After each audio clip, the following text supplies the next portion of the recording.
हाँ जी, क्या हाल चाल? बढ़िया एकदम। Welcome to NEET your channel. I am Harshit Bhatia and मैंने इस साल नीट 2024 दिया था एंड मैंने ड्रॉप किया था इस साल के लिए।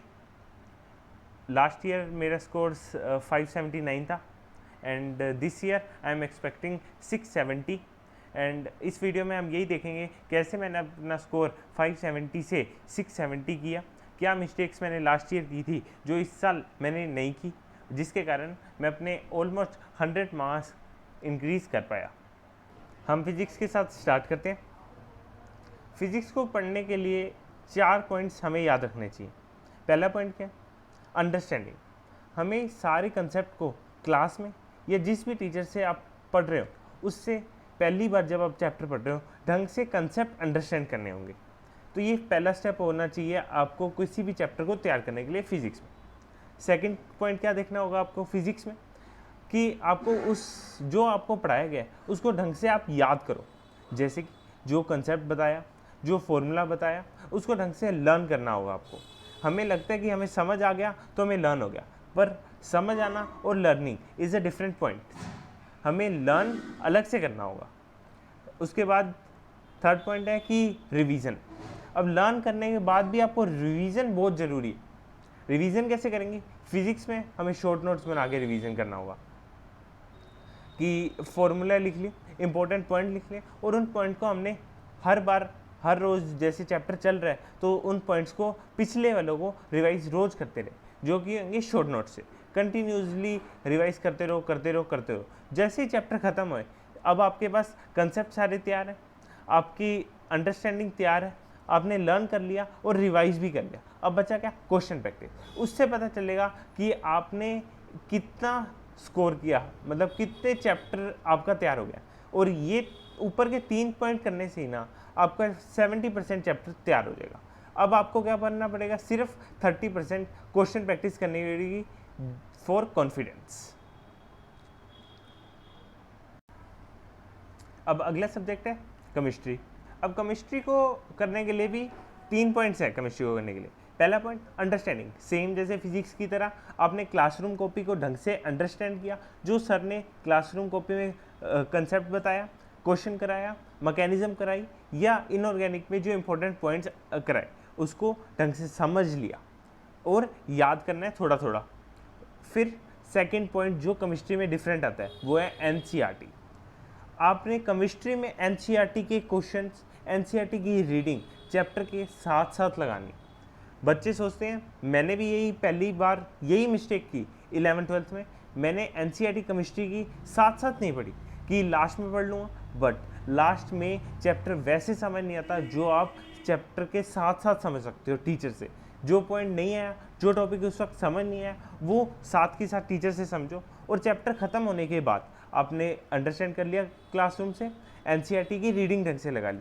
उसके बाद आपको जो क्या क्वेश्चन लगाने, सबसे पहले क्वेश्चन प्रैक्टिस में आपको एनसीईआरटी के क्वेश्चन याद ही करने हैं। सिर्फ समझ कर सोल्व नहीं करने, याद भी करने हैं एक एक पॉइंट।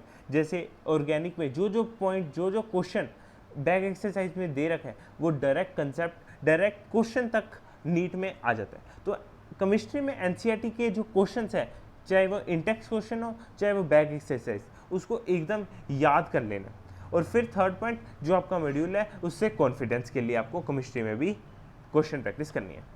बट केमिस्ट्री में एनसीईआरटी का पॉइंट ध्यान रखना, वो बहुत इंपॉर्टेंट है। आप क्लासरूम कॉपी को एक बार या 2 बार पढ़ के छोड़ सकते हो, पर एनसीईआरटी को कम से कम एनसीईआरटी केमिस्ट्री की 5 बारी पढ़ी होनी चाहिए।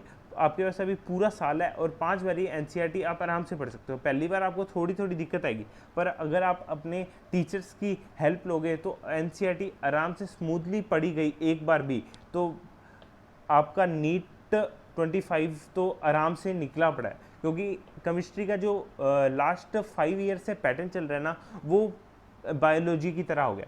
बिल्कुल जैसे आप बायोलॉजी की एनसीईआरटी पढ़ना चाहते हो ना, सिमिलर अगर आप केमिस्ट्री की एनसीईआरटी पढ़ लेते हो, आपकी केमिस्ट्री में 180 आउट ऑफ 180 कोई रोक ही नहीं सकता। अब थर्ड सब्जेक्ट रहता है अपना और सबसे मोस्ट इम्पोर्टेंट सब्जेक्ट बायोलॉजी।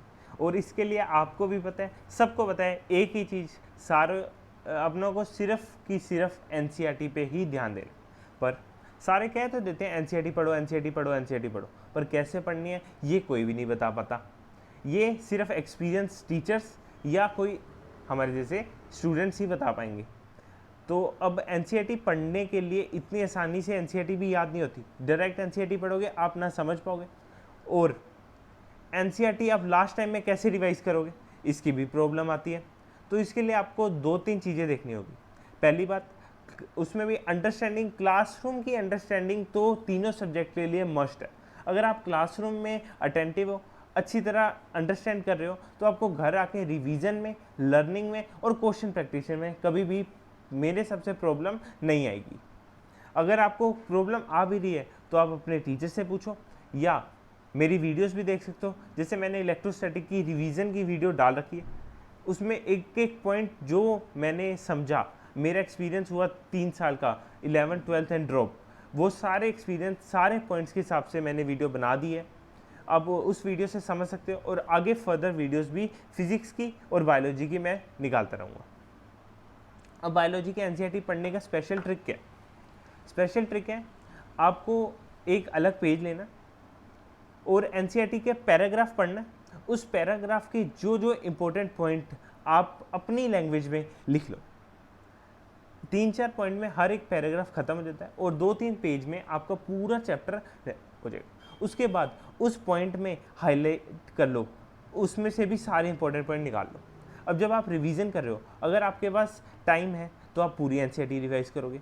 अगर आपके पास थोड़ा कम टाइम है, आप सारी लाइनें रिवाइज करोगे, और लास्ट के 10 दिनों में आप एनसीईआरटी पढ़ोगे, साथ साथ जो हाईलाइटेड पॉइंट है उसको हर चैप्टर का रोज़ रिवाइज करना है। लास्ट 10 दिनों में तो आपको मान लो बायोलॉजी रोज़ सारे चैप्टर रिवाइज करने ही पड़ेंगे।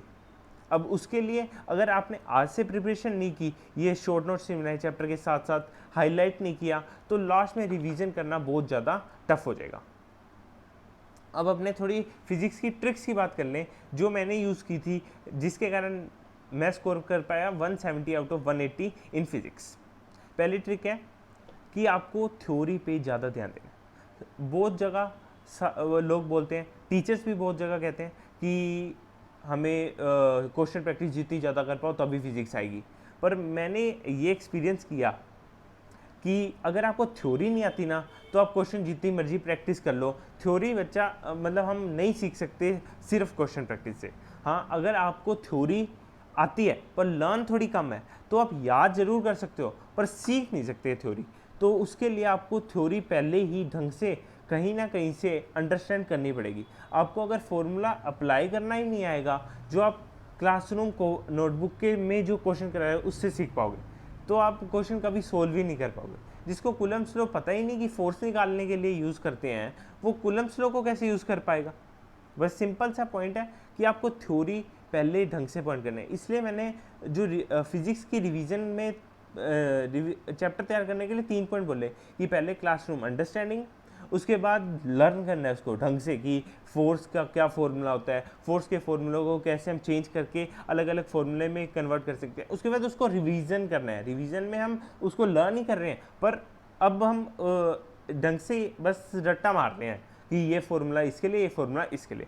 फिर हम क्वेश्चन प्रैक्टिस करेंगे, आप 180 आउट ऑफ 170 क्वेश्चंस निकाल दोगे, इतनी एक्यूरेसी आ जाएगी आप में, अगर आप पहले 3 पॉइंट एकदम डेफिनेटली ढंग से कर लेते हो तो। अब जो मिस्टेक्स करते हैं बच्चे, या जो मैंने मिस्टेक्स की थी अपनी 11th 12th की जर्नी में, मैंने कभी भी शॉर्ट नोट्स नहीं बनाए, पहले मैंने कभी अपनी मिस्टेक्स नहीं लिखी। जैसे क्वेश्चन प्रैक्टिस मैं करता था, मैं शुरू से ही 11th 12th में भी मैंने बहुत ज़्यादा क्वेश्चन पेपर्स निकाले, पर मैं तब क्या करता था, क्वेश्चन पेपर किया, चलो रख दिया, उसको कभी एनालाइज नहीं किया। एनालाइज इन द सेंस, अब बच्चे सोचते हैं एनालाइज करना कैसे है।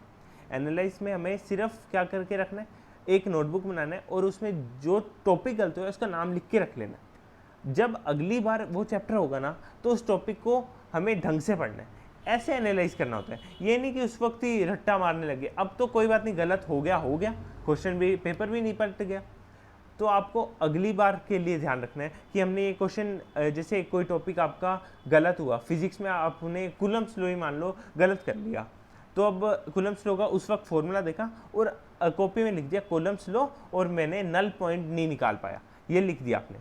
अगली बार जब आप रिवीजन करोगे ना, उस नोटबुक को पास रखो। इलेक्ट्रोस्टैटिक्स का मेरे को नल पॉइंट नहीं आया, उस पर 4 क्वेश्चन सॉल्व किए और जो टॉपिक आपको आते थे उनको आपने फटाफट फॉर्मूला रिवाइज किया और आगे टके। इससे आपका टाइम भी बचेगा और आपका रिवीजन भी अच्छा होगा। ये होगी पहली मिस्टेक। अब दूसरी मिस्टेक क्या की थी, एनालाइज तो नहीं किया, उसके बाद जो गलती हुई मैं उसको भी नहीं कर पाया कि क्वेश्चन जैसे अभी अगला चैप्टर आ गया तो जो पुराने चैप्टर का टेस्ट हुआ उसको फटाफट देखा और रख दिया। मैंने कभी यही नहीं देखा कि मेरे क्वेश्चन जो गलत हुए हैं वो क्यों गलत हुए। क्यों गलत इन द सेंस, बच्चे बोल देते हैं कि मैंने रीडिंग मिस्टेक कर दी, ये सिली मिस्टेक, पर ये कभी भी सिली मिस्टेक में इंक्लूड मत करो। अगर आपकी रीडिंग मिस्टेक भी हो रही है, आप अपनी एनसीईआरटी पढ़ने बारी बारी पढ़ोगे, आपकी रीडिंग मिस्टेक्स पेपर की कम हो जाएगी। इसलिए केमिस्ट्री और बायोलॉजी की एनसीईआरटी बहुत ज़्यादा इंपॉर्टेंट है। अब हम देखेंगे कि हमें अपना पूरा साल प्लान कैसे करना है फॉर नीट 2025 के लिए। क्या हमें किस टाइम तक कंप्लीट हो जाना चाहिए जिससे हमारा स्मूथली ईयर कंप्लीट हो और लास्ट में हमें उसका रिजल्ट भी अच्छा मिले। हमें पूरा सिलेबस जो कंप्लीट करना है वो आइडियली कंप्लीट होना चाहिए अक्टूबर टू नवंबर तक। अक्टूबर नवंबर तक आपको वन टाइम पूरा सिलेबस कंप्लीट कर लेना है विद PYQs। इतना आपका नवंबर तक अगर एंड तक ख़त्म हो जाता है तो आप बहुत ही लीड में रहेंगे मैक्सिमम बच्चों से, क्योंकि उनका सिलेबस ही टिल जनवरी फरवरी तक होता है। उनके पास फिर रिवीजन मॉक टेस्ट किसी के लिए टाइम ही नहीं बचता। अगर आप अक्टूबर से नवंबर तक, आजकल अगर आपके क्लासरूम में भी कंप्लीट नहीं होता सिलेबस तो भी आजकल ऑनलाइन इतने सोर्स, इतनी वीडियोस पड़ी हैं कि आप थोड़ा एक्स्ट्रा एफर्ट करके अपना सिलेबस नवंबर तक वन टाइम अगर कंप्लीट कर लेते हो ना, आपका कॉन्फिडेंस लेवल अदर बच्चों से 2x बढ़ जाएगा। अगर उसके बाद आपने स्टार्ट करना है फुल सिलेबस टेस्ट देना, चाहे आपका सिलेबस पूरे ढंग से याद है नहीं है। मैंने ये गलती की थी अपने 11th-12th की जनवरी 12th तक, मैं दिसंबर तक मैंने एक भी फुल मॉक टेस्ट दिया ही नहीं था, तो मेरे को पता ही नहीं था कि मॉक टेस्ट कैसे देने हैं वगैरह। अगर आपका सिलेबस कंप्लीट हुआ है नहीं हुआ, एक बार आप फुल सिलेबस टेस्ट दे दो, जिससे आपको ये पता चल जाएगा कौन से चैप्टर, कौन से टॉपिक 11th के, 12th के, बायोलॉजी के, केमिस्ट्री के, फिजिक्स के क्या आपको ढंग से आता है, क्या आपको ढंग से नहीं आता। उससे और उसके हर एक टॉपिक जो मैंने पहले बताया मिस्टेक बुक में ज़रूर लिखते जाओ। ये आपको करना है पूरा दिसंबर। रिवीजन साथ साथ करते जाओ, जो टॉपिक आपको वीक लगे, जो आपका टेस्ट में गलत वो थोड़ा रिवाइज, या आपका कोई चैप्टर रह गए हैं अभी नवंबर तक सिलेबस कंप्लीट नहीं हुआ तो भी आप फुल सिलेबस टेस्ट देना शुरू कर दो दिसंबर में, जिससे आपको पेपर में कैसे क्वेश्चन आते हैं वो भी समझ आने लग जाएंगे। PYQs सिर्फ आपको क्वेश्चन चैप्टर तैयार करने में हेल्प करता है, पर आपको क्या क्वेश्चन पेपर पूछेगा वो सिर्फ आप पेपर दे के ही समझ सकते हो, मॉक टेस्ट दे के ही समझ आता है। सिर्फ PYQ करने से आप ये नहीं समझ सकते कि नीट अगले साल क्या क्वेश्चन पूछेगा। पर अगर आपने 100, जैसे मैंने 100 पेपर्स दिए थे दिसंबर के बाद, तो अगर आप इतने पेपर दे चुके होगे तो आपको आराम से समझ आ जाएगा नीट क्या पूछने वाला है या किस टॉपिक से वो पूछेगा।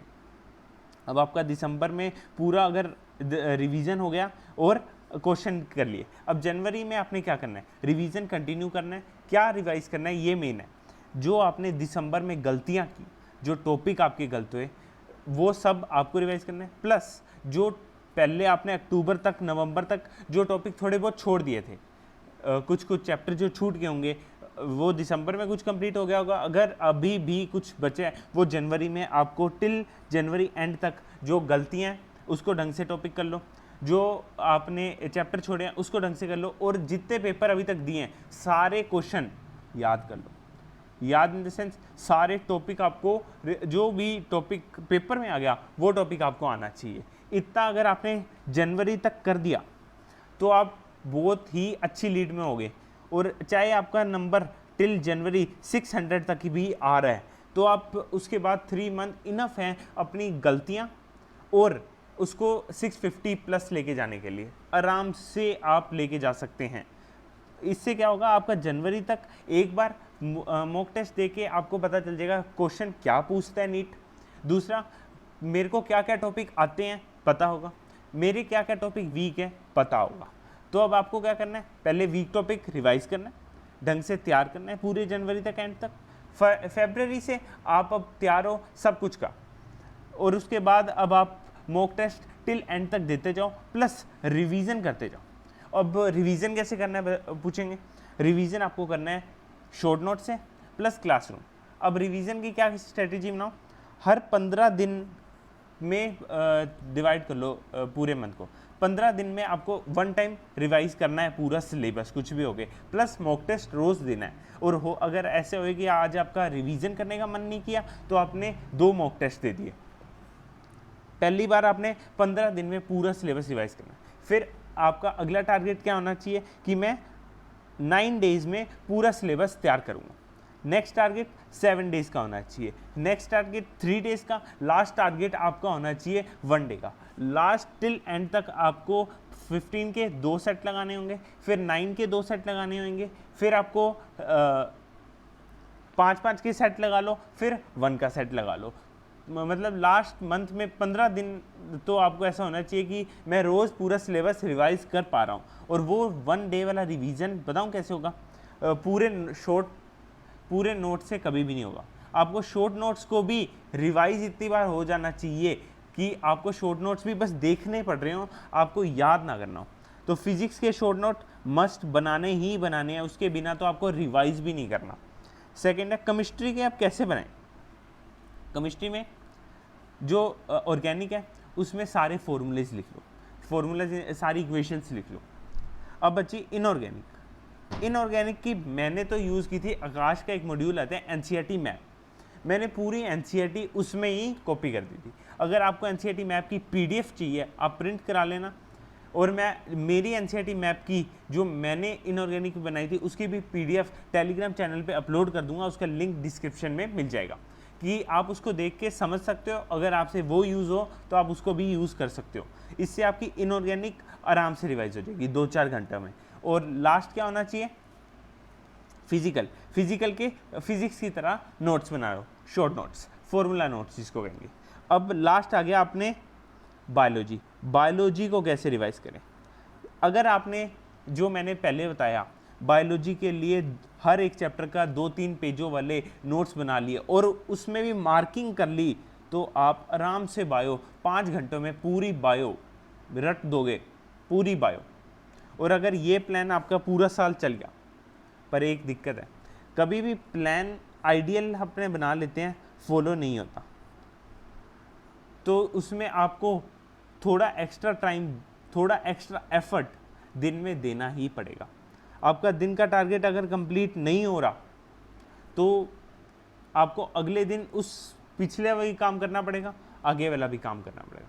तो अब ये वाला साल आपका ऐसा है कि अगर आपने 1 साल बिना टाइम वेस्ट किए, बस मेन चीज़ यही है टाइम वेस्ट, अगर आपने टाइम वेस्ट के बिना पूरी मेहनत से ये वाला फॉलो कर लिया, definitely you are scoring 670+ marks in NEET 2025। Paper tough नहीं आता, सिर्फ हमारी सोच में टफ होता है। जो आपको टॉपिक पहले दिसंबर तक टफ लगे उसको आप एक बार छोड़ देना, वो जनवरी के बाद हम आराम से कर लेंगे। पहले आप वो कर लो जितना आपको ढंग से आता है,